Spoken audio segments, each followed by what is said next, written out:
Good morning, calculus students. I think it's Monday.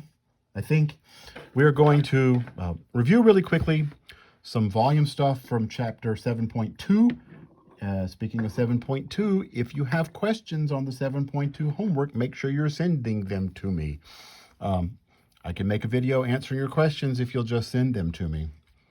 So let's review that section. In that section, we talked about solids of revolution. Revolving things around the x-axis, the y-axis, and occasionally other lines parallel to them. And look at this one. This is a function y equals x cubed minus 3x squared plus x plus 3. Under that curve, above the x-axis from 0 to 3, you could find the area really easily.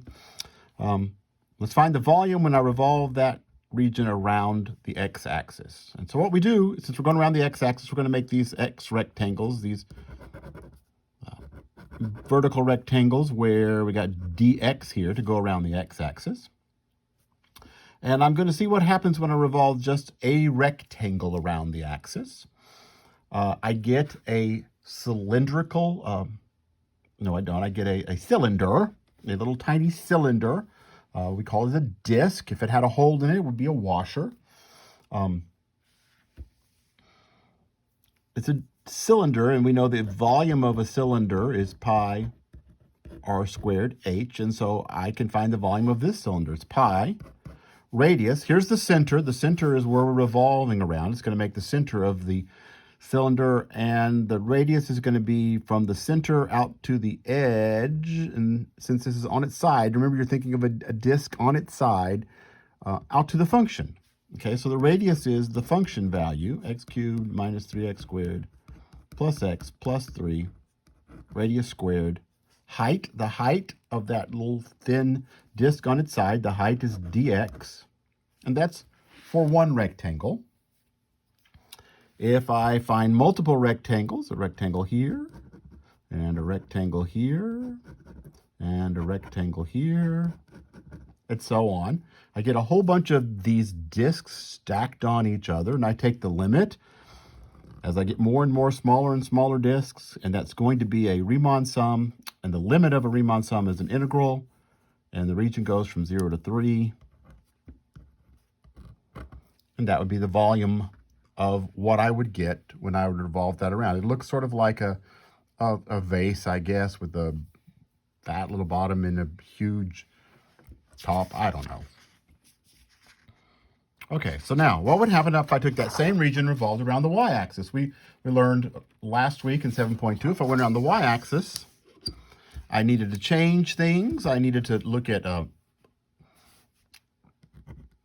horizontal rectangles to go around the y-axis. But here's a weird thing about this. Look at this. There's this weird part of this. If I'm going around this axis using these horizontal rectangles, I really technically have two regions, so that we've never dealt with something with a hole in the middle. So I would have to find, the hole was in the bottom, in the center. This hole would not be in the center, and it wouldn't hold together, really. I don't know. This is really weird. And the other thing we have to do is we'd have to solve this function so that it says x equals some function of y.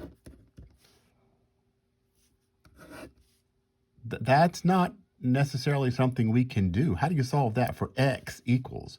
Now, if this said something like y equals x squared, then I could write x equals the square root of y. If it said y equals, I don't know, other things I could solve. Well, y equals 1 over x, and I could write x is 1 over y, and various things, but I can't solve that.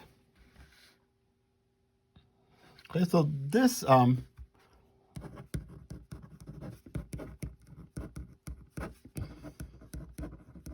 using discs and washers appears to be impossible.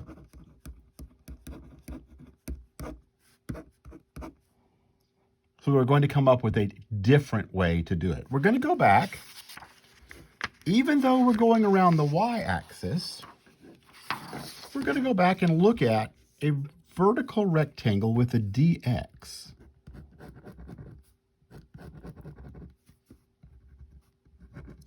What would I get if I took this rectangle and revolved it around that axis? It would look something like this. Please, you know, my art is not always the best, but there is what it would look like. Something a little bit like that. We call this a cylindrical shell. And I showed you some pictures of these last week. It's like the pretzel part of a combo snack. If you eat out the cheese or the peanut butter, don't eat the peanut butter if you're allergic, but eat out the cheese, and what's left, the pretzel part, is the cylindrical shell. I have an example here. A cylindrical shell. Ignore, this is a game piece from a game, and it has a bottom, but ignore that bottom. If it had a hole straight through it, that would be a cylindrical shell. Something about like that. Ignoring the hole, ignoring the fact that there's not a hole there. That bottom cylindrical shell doesn't necessarily have a bottom like that, but it looks something like that. Like it's a cylinder with a cylinder cut out. Actually, a vegetable can is a cylindrical shell, a very, very thin cylindrical shell, which is exactly what we need for finding volumes. Now let's talk about in the next video how to find volumes with those shells.